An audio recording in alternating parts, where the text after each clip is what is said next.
I'm in charge of the household, and my rules are final. If you don't follow them, we'll get a divorce. Even though my husband was cheating on me, he still tried to boss me around. Why should I do everything he says?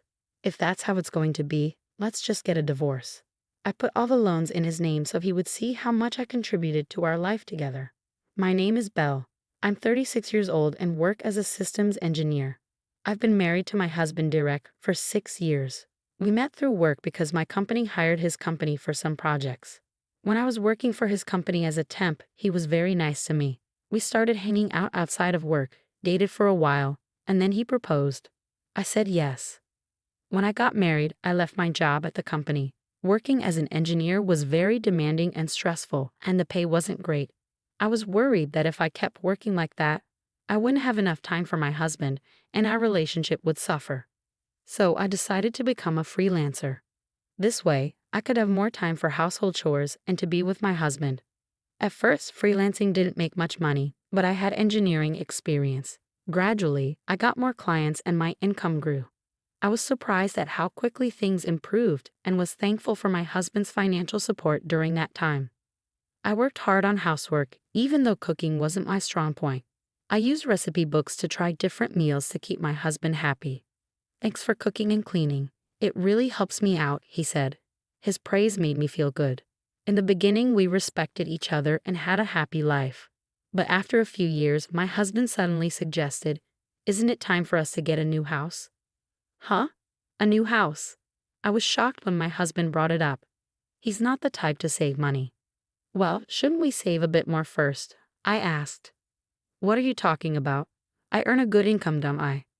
Yeah, but we haven't had any financial issues since we got married," I said, even though I wanted to mention that it was because of my income too.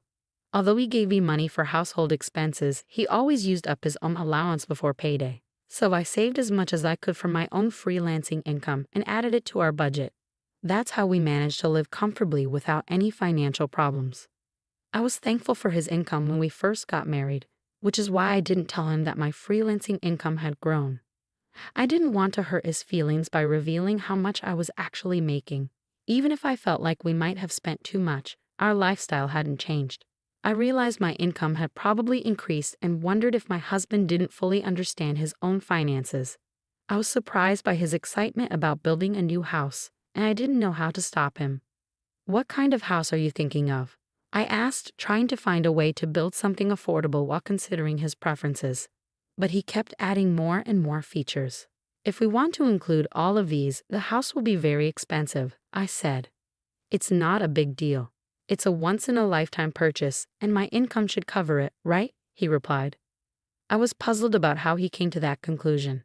I regretted not telling him about my increased income and decided it was time to do so to help him understand. "Direct, about the household expenses, I actually contribute a significant amount from my income too," I said.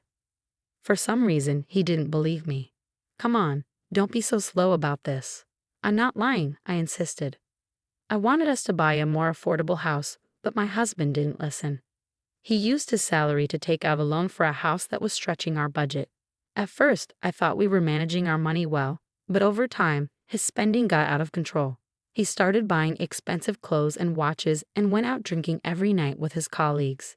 Even though he worked extra hours to cover these costs, his spending was hard to ignore. Despite all this, he was determined to build a house, and eventually he managed to do it. "Wow, this is a really nice house," I said. "A house is a clear sign of success, isn't it?" he said. He was right. The new house is amazing. It's spacious, beautiful, and comfortable. My workroom is bigger now, so I can fit a large desk and work more comfortably. This has made me more productive, and I'm thankful for that. But I'm still anxious about our monthly mortgage payments. My husband doesn't seem to understand that we're paying off a long-term loan every month.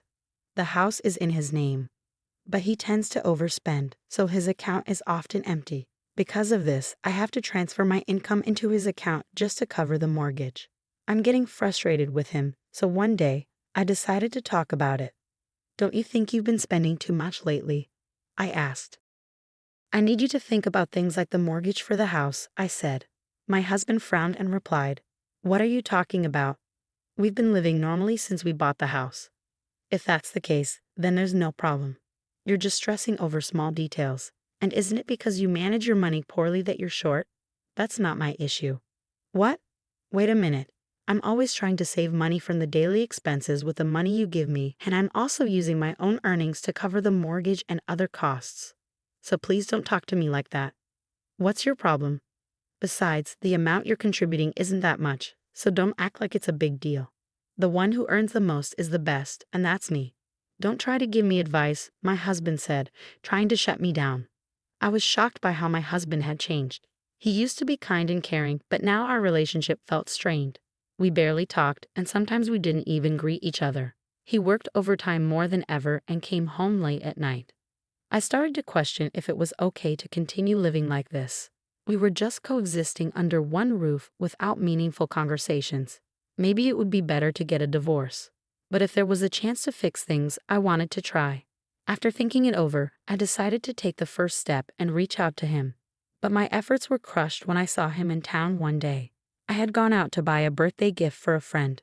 It was a weekday, so my husband should have been at work.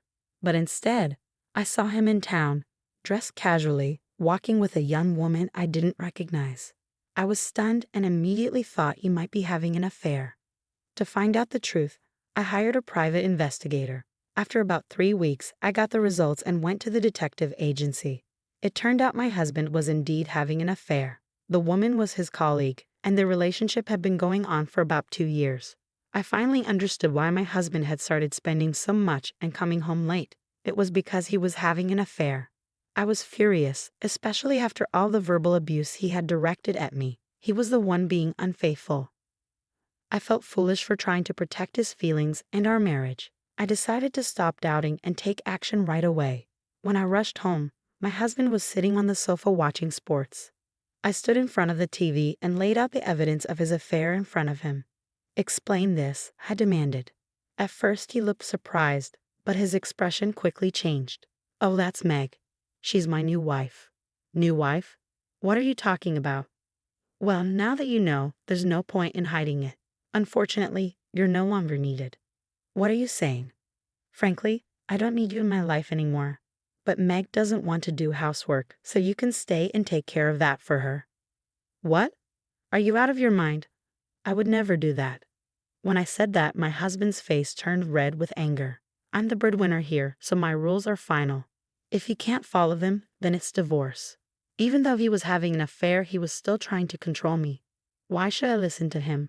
"Fine, let's get a divorce." "Huh? You had an affair, so we can't stay married. Let's just get a divorce." He was surprised but soon agreed. "Okay, but don't come crying to me later. But you need to help me change the names on the utility bills and the car loans we just took out." I changed all the loans into my husband's name and got divorced. He probably thought it was over, but for me, it was just the beginning. You should realize how much I supported you. The day after the divorce was finalized, I was already settling into my new apartment. Then, I got a bunch of calls from my ex-husband. Since he hadn't paid me any compensation yet, I hadn't blocked his number. When I answered, he sounded flustered and said he needed to talk. I reluctantly agreed to meet him at a cafe, but he showed up with his mistress. "Well, you two seem to be getting along. What's this about? Why didn't you tell me?" I asked. He looked upset and said, "Every month I'm getting hit with a huge amount for loans. Why are the food expenses, car loans, utilities, and everything else so high? What are you trying to do by leaving all that on me?" "I divorced you and moved out, so it's only fair." "I don't have any other intentions," I replied. "Shut up. This is fraud. I'll sue you," he said. My ex-husband and his mistress glared at me, holding each other's arms. They both blamed me, but I couldn't accept their absurd accusations. "It's your fault for not understanding the situation. I showed you the documents, didn't I? The house loan was in your name, so it's only fair you pay it.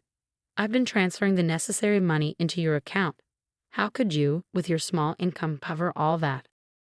As someone with a poor grasp of the situation, I explained calmly. I was working as a freelance engineer and making around $200,000 a year. "Is that true?" he asked, clearly shocked by how much I was earning compared to him. It didn't matter if he was surprised or not. What mattered was that I hadn't received proper compensation yet, so I planned to pursue it through a lawyer. Are you trying to swindle money from us? He demanded. I'm just claiming what's rightfully mine. I'll also be making claims against your mistress, I said. I received compensation from both of them for the emotional distress they had caused me. My ex-husband's mistress was devastated to find out he wasn't using his own money to pay for the loan. The next day, she disappeared from his life. Their affair ended just like any other when the money ran out. Now my ex-husband lives a lonely life, struggling to pay off his loan and make ends meet while commuting between work and home. He's facing the consequences he deserves, but he couldn't handle it and started spreading news about his affair at work. His mistress claimed he was abusing her, leading to a messy quarrel. Since neither of them was credible, no one believed their claims. His financial troubles worsened, and he was eventually demoted and received a pay cut due to his inability to focus on work because of his mounting debts. It's all his own fault, and frankly, he brought it on himself. As for me, I was nervous at first when I moved into my new high-rise apartment, but now I'm enjoying my life here. I'm not interested in marriage or romance for a while, but that doesn't mean I want to be alone forever. If I meet someone in the future, I hope we can build a supportive relationship based on what I've learned from this experience. For now, I'm focusing on working hard and making the most of my time for myself.